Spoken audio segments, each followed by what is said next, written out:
Hey guys, it's Haley and welcome to another bookish video.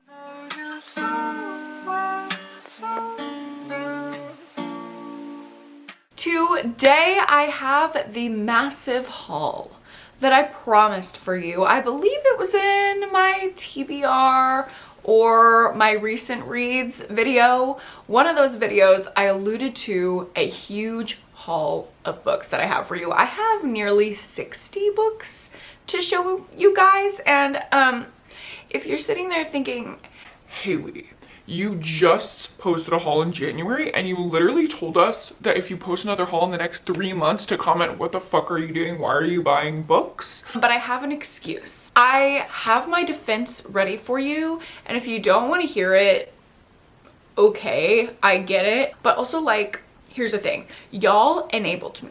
So in my last haul, I shared my Pango code, which can get you $5 off of your Pango Books order. If you don't know what Pango Books is, it is a book reselling site. So you can buy secondhand books. You can search exactly what you're looking for and buy it from another reader. So we can like trade amongst our shelves instead of doing this consumerism thing and like going to Barnes & Noble for all of our books. It's really great. Well, I shared my code, which I believe is just Hailey Hughes. By the way, this video is not sponsored. I'm literally just talking about it because y'all ate it up in the last haul.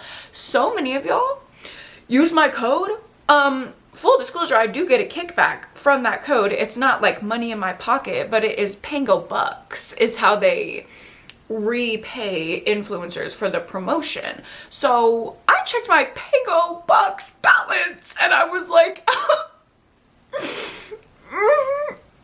all of these rewards from y'all using my code are gonna expire unless I use them. So that is how all of these books came into my possession. It was literally because of y'all. So thank you so much. I'm so grateful. And I'm so glad that that means y'all were using the code and getting your $5 off.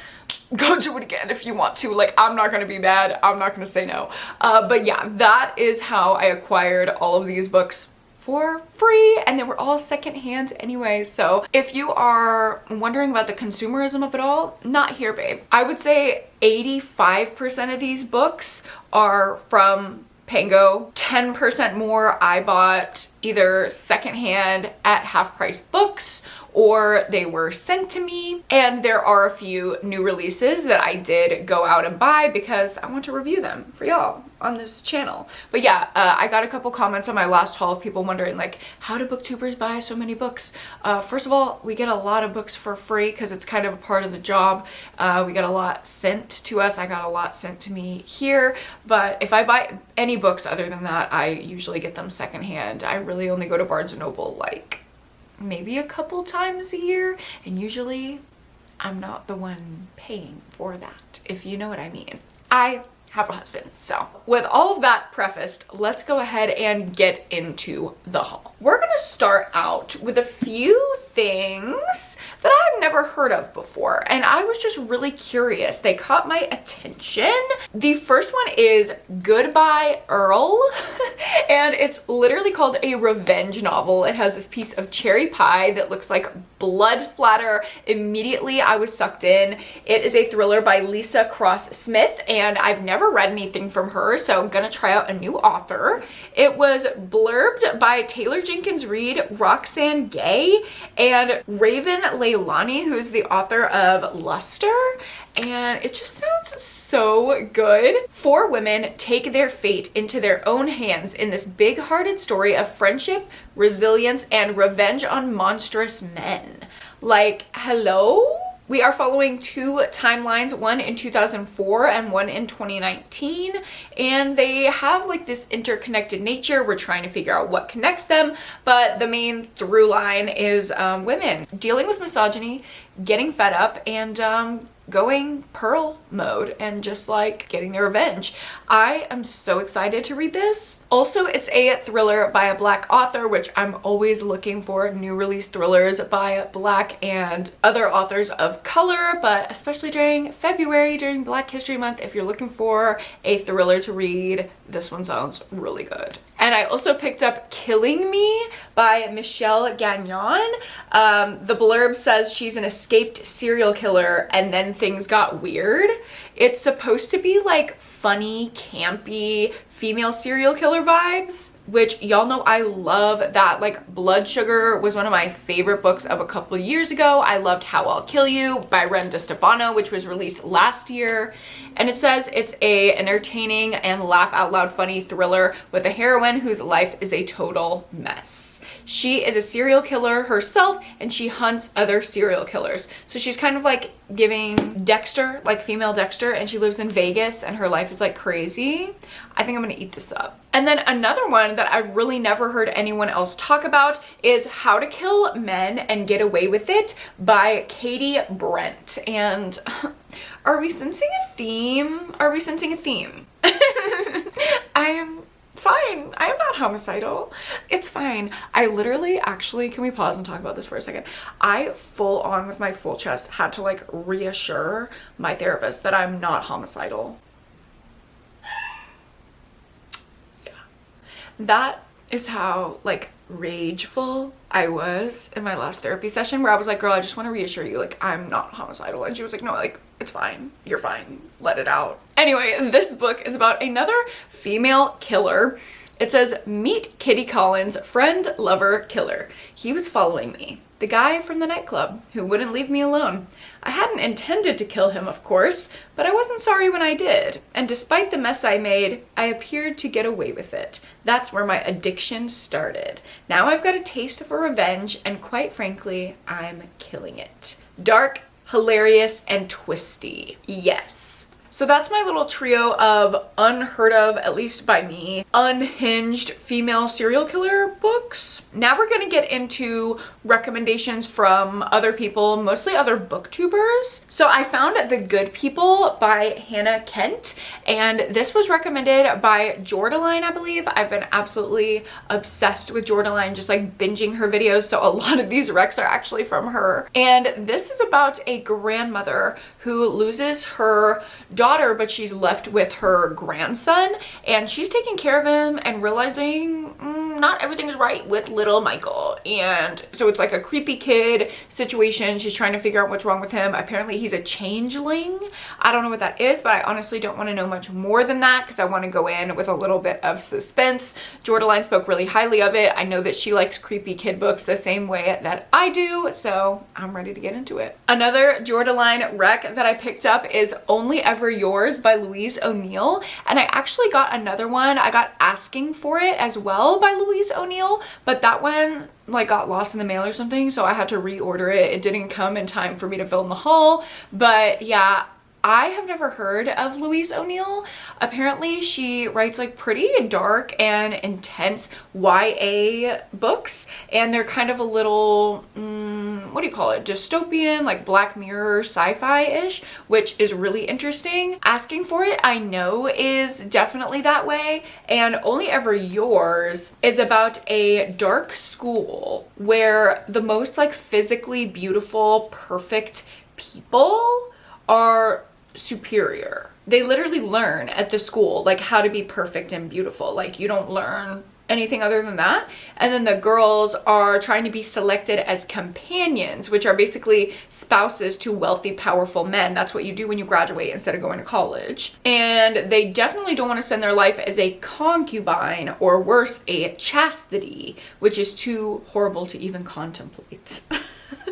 And it's about their last year at school as they're trying to not seal their own fate in a bad way. They're trying to be a companion. And I think it's going to have some great commentary in here. Jordaline had a lot of good things to say about these books, so I'm ready for it. Another person I've been absolutely obsessed with their content lately is Rachel from The Raven-Haired Reader. As I get more into romantasy, have been eating up her recommendations. So I have the first 3 books here in the Zodiac Academy series. I want to do a Zodiac Academy vlog. Apparently these are like really dumb, campy romantasy, and honestly, I fear that I like that better than like serious interwoven like fantasy. Like Just give me the dumb. Give me dumb, mindless, fluffy fun.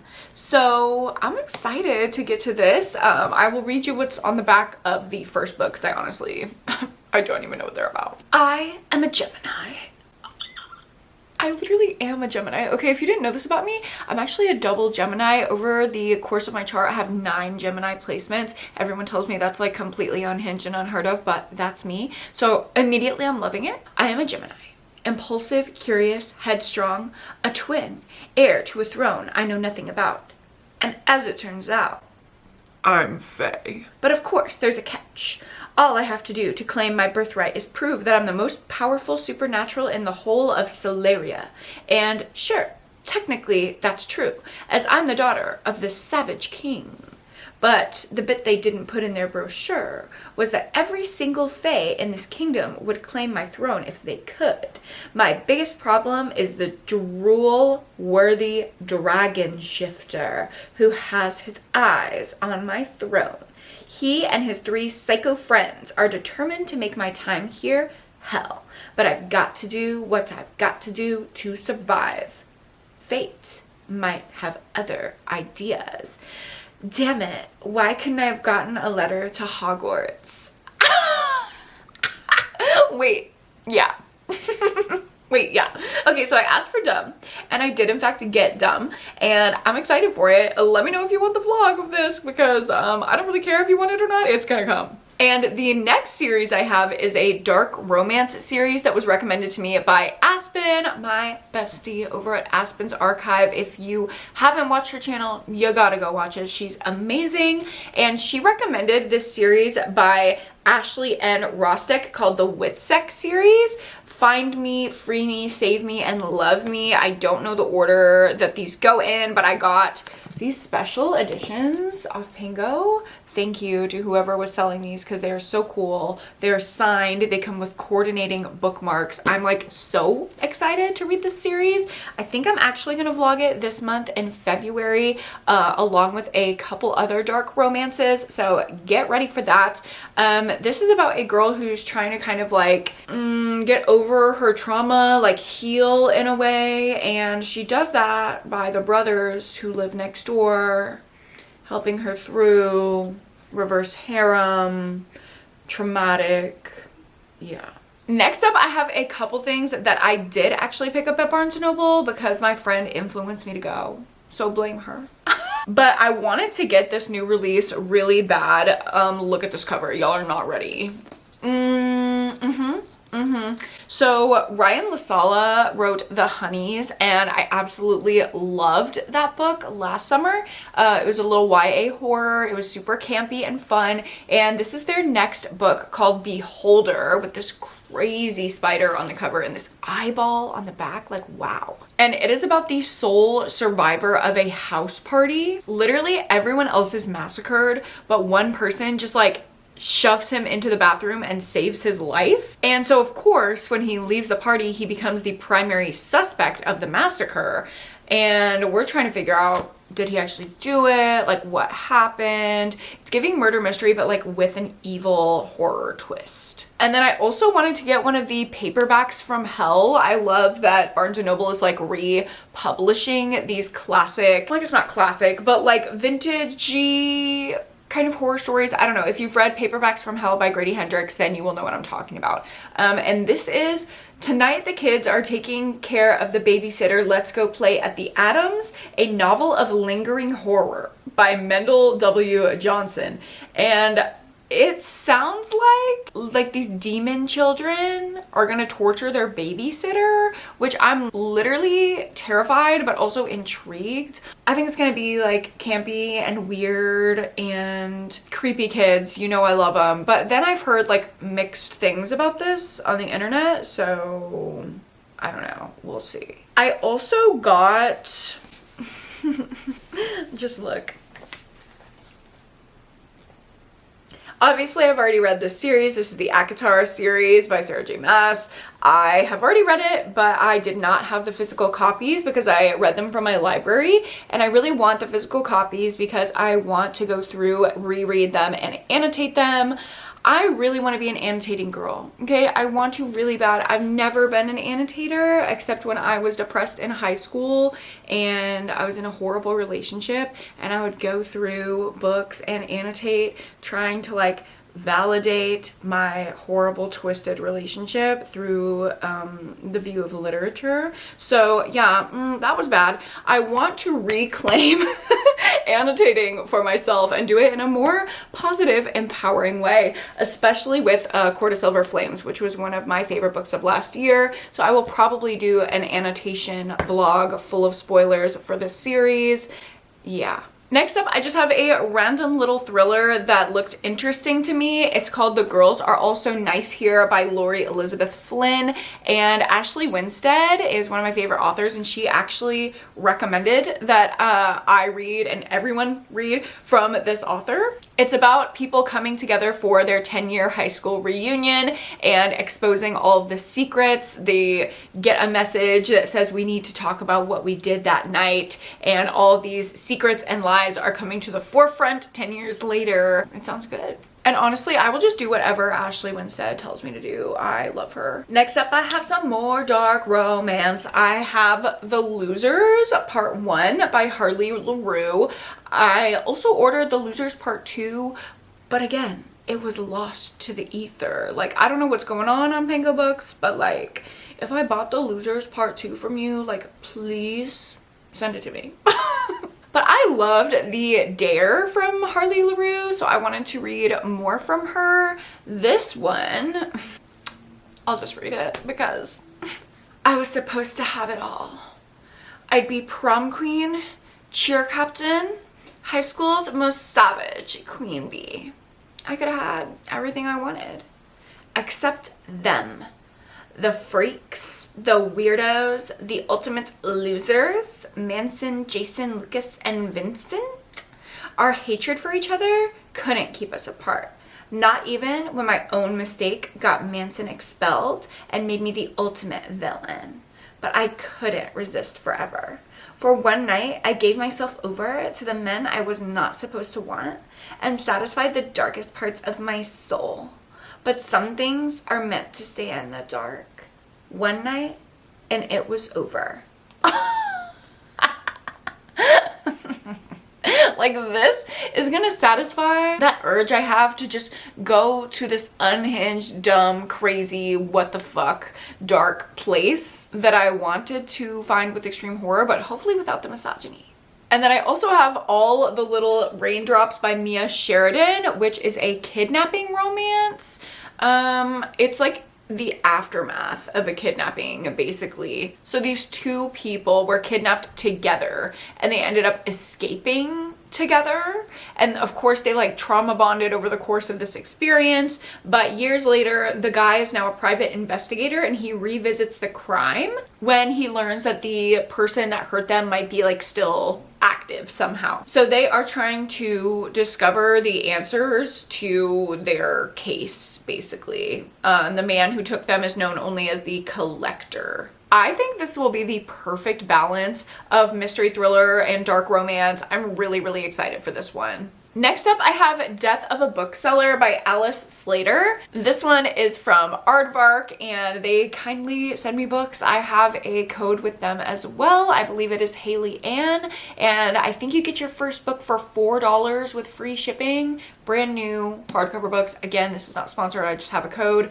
Please use it. Please benefit from it. So it says this is about a bookseller who develops a dangerous obsession in this dark and twisty debut thriller. This has really great commentary about true crime. Like, the main character has some obsession with true crime and she gets obsessed with one of her like customers in the bookstore. I don't know. It sounds like crazy unhinged women, obsession, female friendship, bookish setting, all the things I love. One of my most anticipated books that has come out recently has been Good Girls Don't Die by Christina Henry. I absolutely loved Near the Bone, I believe. Yeah, Near the Bone by Christina Henry. That one was so good. I gave it 5 stars. So I'm excited to read more from her. And this is a 3-part narrative. Like, we're following 3 women who are supposedly not connected, and they're all in like high stakes survival situations, but there's only one way out of all 3 of them. It is so vague, dude. I don't know, but I'm intrigued. Next up, I have Babel by R.F. Kuang.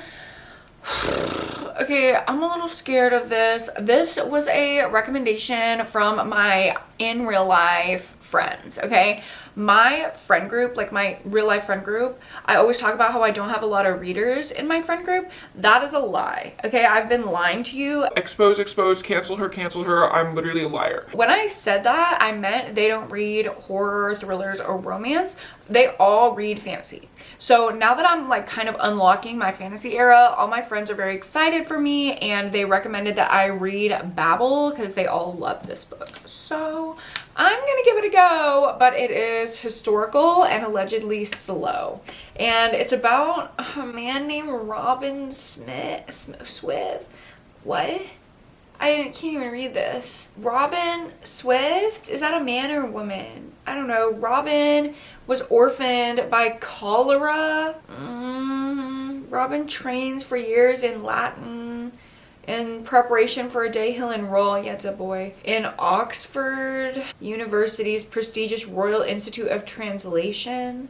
The tower and its students are a world center for translation and magic. Okay, I'm scared, but I'm gonna do it. And back to something I'm much more comfortable with. We have the next book in the American Royal series, which I've been absolutely obsessed and addicted to this series since it first came out. So this is Reign. It is the 4th book, and we're just following literally the drama that happens in the American royal family. Like, this is kind of in the first book what would happen if George Washington became the king of America back in the day instead of the president. And like, we have this American royal family, and they have all this drama and all these interwoven romances and lore, and it is just fluffy and fucking fun. So literally as soon as the new one comes out, I have to go get it. I've done it like every year for the past 3 years. So this is the 4th one. I will probably read it in like one night and love it so much, and then forget everything that happens. And then when I pick up the 5th book, I'll just be like, I don't know what I'm doing, but I'm having fun. And staying on the romance train, I have 2 from Katie Roberts. I absolutely love the Dark Olympus series. I've been reading that for a few years now. Started with the Hades and Persephone smutty retelling in Neon Gods, which I gave that book 5 stars. I was addicted. I loved it, and I've read all the other books that have come out since. So this is I believe the 5th and the 6th book. We have Cruel Seduction, which follows Aphrodite and Hephaestus, enemies to lovers romance. And then we have Midnight Ruin as well. Midnight Ruin follows Eurydice and Sharon Arete.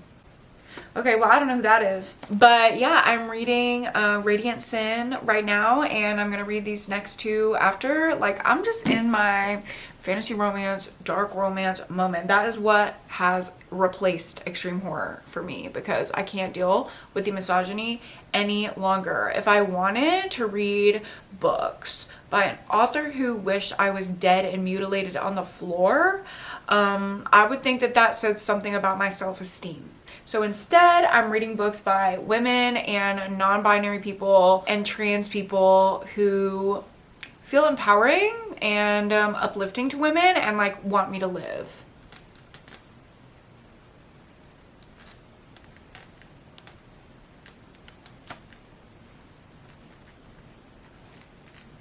I feel like there's nothing to say about that one. I already talked about it in my TBR.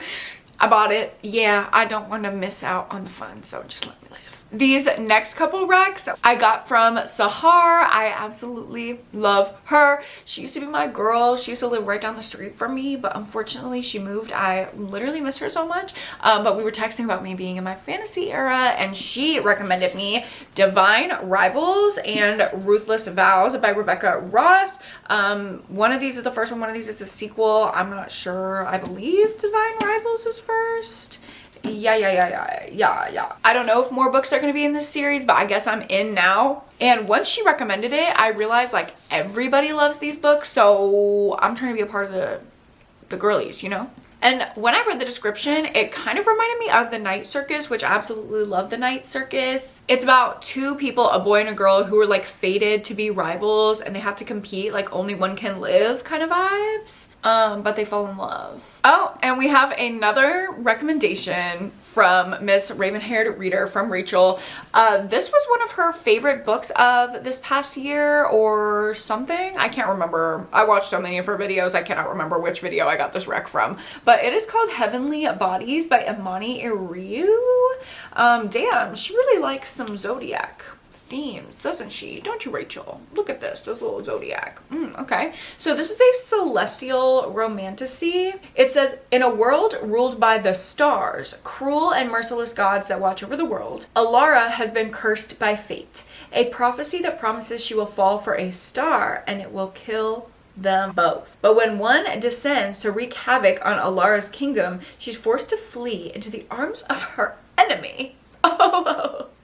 And she learns more about her own magic and the depth of the star's deceit. She finds herself also learning more about the country she takes refuge in and the enemy prince forced to train her into a weapon. Something dark brews within her, a power made of night and shadows that begs to be broken free. Ooh, see, this sounds good to me. This is like sounding like all the best parts of Dark Olympus and ACOTAR together. I also picked up this horror book that I've literally never heard anyone talk about in my entire life.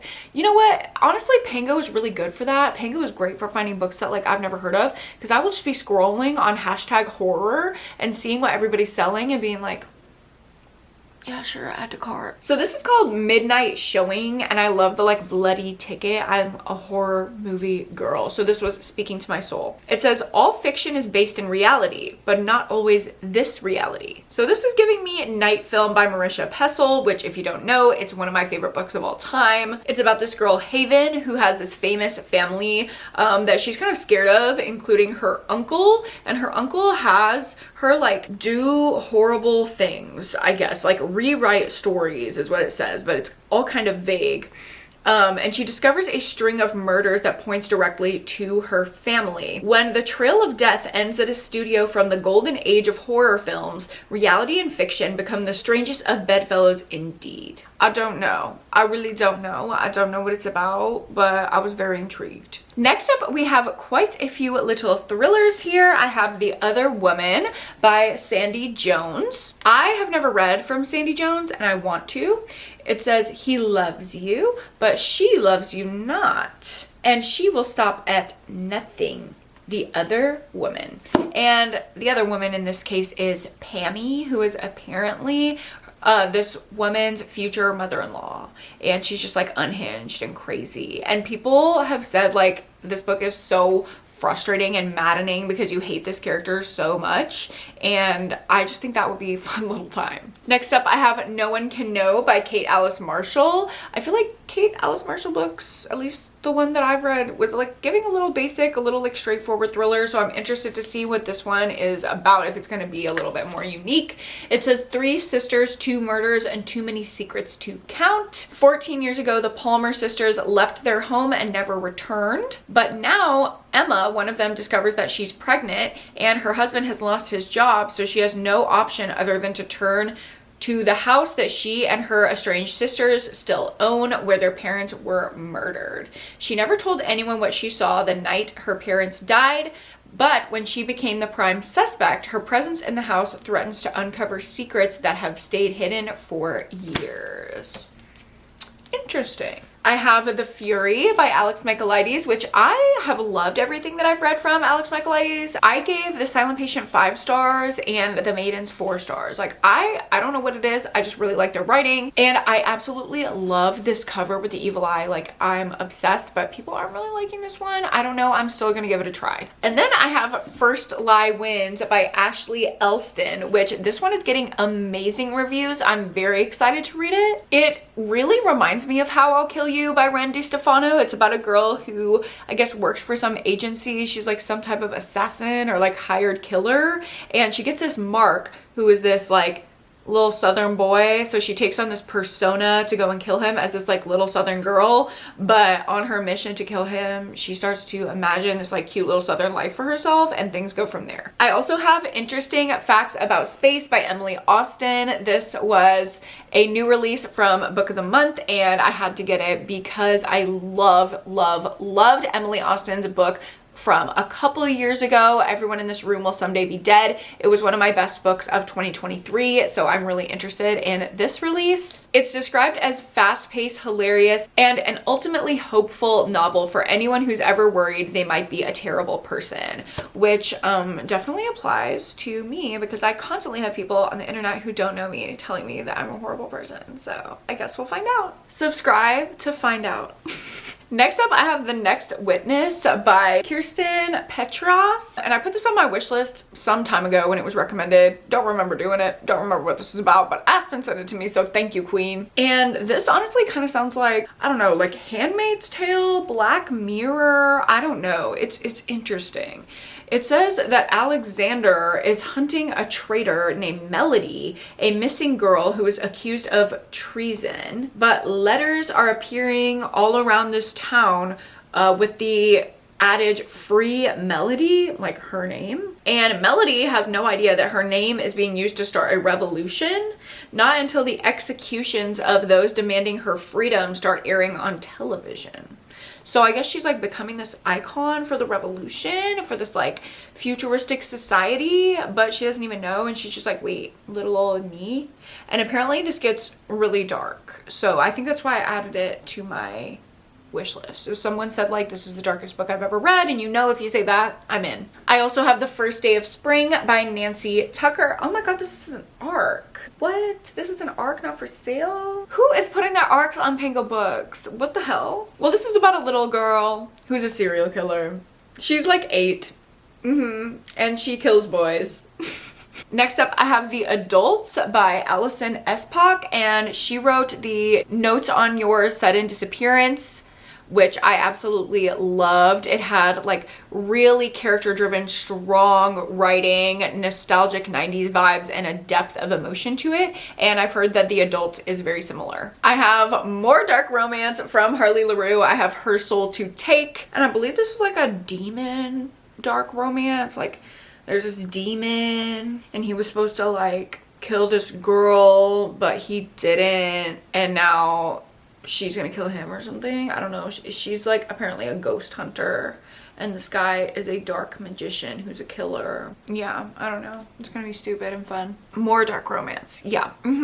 Butcher and Blackbird. Everyone is talking about this book. It's by Bryn Weaver, and there are 2 people, Sloane and Rowan. Oh my god, Rowan. Flashback to Throne of Glass, who have a common interest. They both like killing other serial killers. So their romance develops as they do that across the country. I also have here books 6 through 10 of the Spy X Family manga because y'all, I'm addicted, okay? I read 1 through 5 and I was like, I need the rest. I need them now. They're just like such good little fun, quirky, funny, but still thrilling reads in between like longer books. They just like revive my reading and make sure that I'm not losing momentum or getting into a slump. So I freaking love this series. It's so good. Next up, I had to get my book club pick for February, which is Foe by Ian Reid.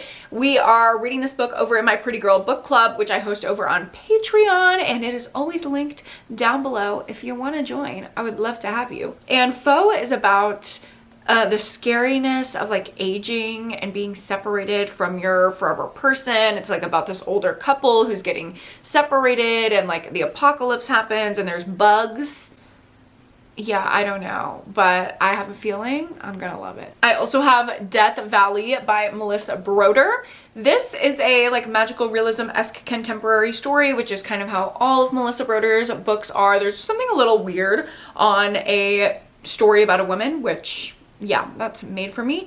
This is about a woman who journeys into a cactus to learn about grief. Next up, I have The Resort by Sarah Ox. I talked about this in my TBR. It's from Book of the Month. It's one of their picks this month, and it is a fun vacation, twisty thriller. I also got the new Dolly Alderton book from Book of the Month, which is Good Material. It's about this guy who got broken up with, and we are basically following this idiot man who doesn't understand why his girlfriend said you ain't shit and left him, and we're gonna have a cathartic experience as we go along with him to have him understand the why. Okay, and maybe many men should read this. I fear maybe I'm not the target audience. I fear we should be pushing the men to maybe read this. Next up, I have a couple books that were recommended to me by Deja. Deja is my co-host for our Gabbin' It Up podcast. I will link the podcast down below if you don't listen to it and you want a new little fun podcast to listen to. It's a great one, I think.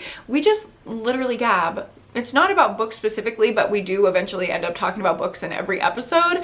It's just kind of like updates about our lives, little chats about pop culture, different topics, books. Yeah, you get it. It's fun. Well, she loves Kennedy Ryan, and so I got a couple Kennedy Ryan books. So first up, I got Long Shot, which I believe is like her most popular. It's a part of the Hoops series, which I do want to read the entire series. And Deja said this one is really emotional, which I love an emotional romance that still like brings the smut. It's a college sports romance. It's about basketball, which is my favorite sport. Like if I'm gonna watch any sport, I'm gonna watch basketball. Fuck football, fuck baseball, fuck hockey, honestly. Even though hockey's like kind of exciting, like fuck hockey. No, I'm a basketball girly. I love watching basketball. So I feel like if I'm gonna vibe with a sports romance, it's gonna be a basketball romance. So two people meet at a sports bar, their last semester of college, they're falling in love, their connection is undeniable,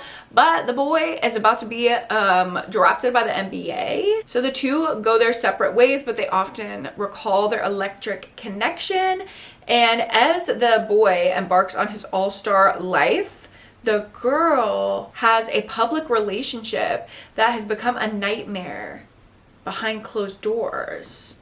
So when this boy from her past re-enters her life, things seem bright again. Oh my god. Oh my god, I get what's going on here. So this is going to be a little dark as well. I can see why she said that it was emotional.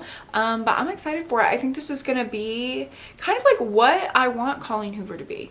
We kind of talked about that on the podcast, how Colleen Hoover tries and she just doesn't have the execution. I believe that this will have the execution. And I also got Before I Let Go, which is actually blurbed by Colleen Hoover. And this is about a married couple that got divorced. They have found a new rhythm co-parenting their kids, and like magnets, they're always drawn back together, and they're wondering if they're truly ready to let go of everything they once had. Could they be even better the second time around? So this is like second chance married couple romance, which I think is so sweet. Next up, I have a book that I'm a little ashamed to say I cried over. So I was picking up that Party at the Adams or whatever the fuck weird book, Paperback from Hell, and I was with my friend and Cam, and I see a book like across the store and immediately get tears in my eyes. Like I was so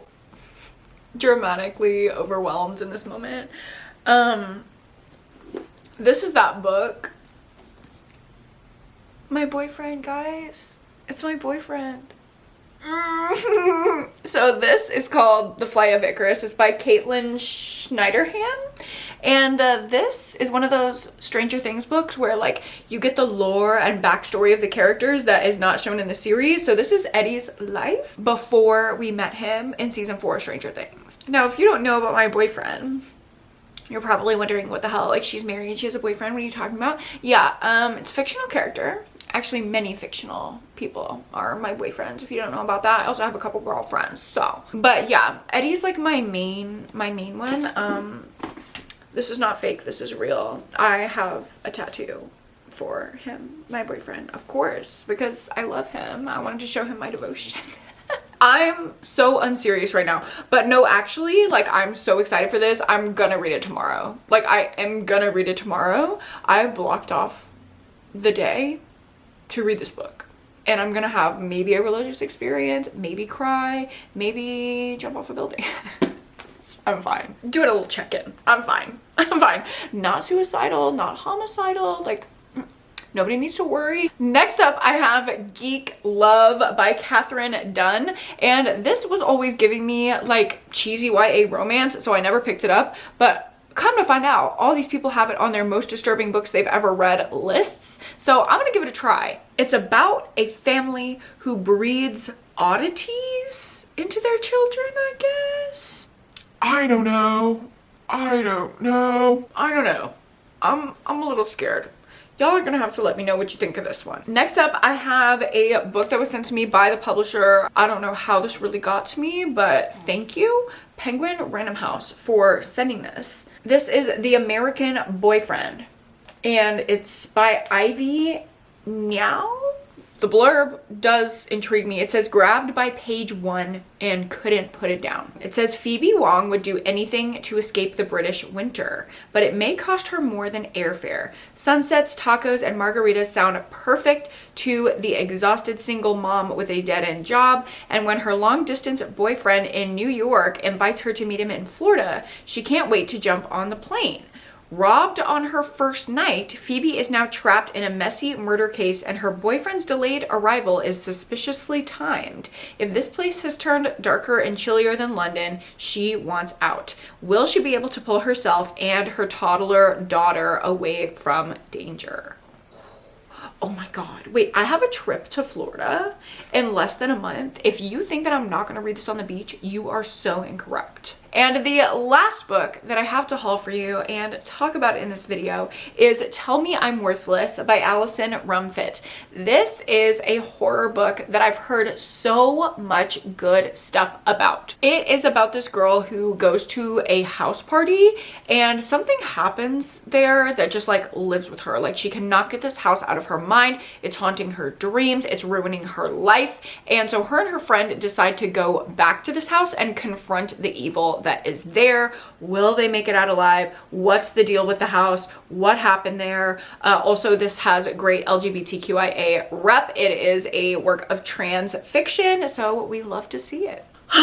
That was like a little bit of a marathon, but we did it. We did it. I hope you guys enjoyed this haul video. Thank you so much for watching, and thank you guys honestly for making this video possible. If you want to use that Pango code or my Aardvark code, or hell, I'll put the fucking book of the month code down there too. I got all these kind of codes. So if you are trying to haul like this, use my code. Make it cheaper. Treat yourself. Again, thank you guys so much for watching. I hope you got a couple good recs. Let me know if there's anything in this haul that I should prioritize and you want to see a vlog for. Don't forget to like this video if you liked it and subscribe to my channel if you haven't already. Don't forget to go to therapy and read a book this week. I will see you guys in my next video.